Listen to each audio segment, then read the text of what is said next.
mpendwa msikilizaji wa chaneli yetu ya Lisha Ubongo na mfuatiliaji.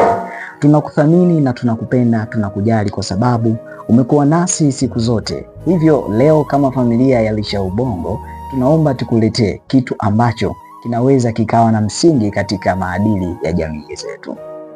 Jambo la muhimu ni kuwa hakuna anayetenda wema akaachwa bila kupata chochote.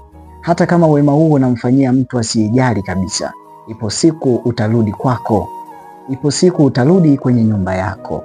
Na kingine, tujitahidi kuwaombea viongozi wetu wa dini, kwa sababu nikisoma maandiko matakatifu, Matendo ya Mitume sura ile ya 12, jumuiya aliyokuwa anaishi nayo Petro walisali kwa ajili ya Petro ambaye alikamatwa ili auawe, alikamatwa ili aaibishwe, naye Mungu akatenda miujiza akamkomboa Petro kutoka jela.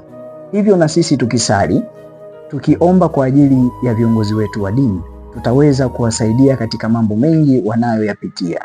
Siishi tu hapo, lakini pia tupende kumtukuza Mwenyezi Mungu kwa kila jambo ambalo tunalifanya. Kama umefanya vizuri, mwambie Mwenyezi Mungu sifa na shukrani na utukufu ziwe kwako.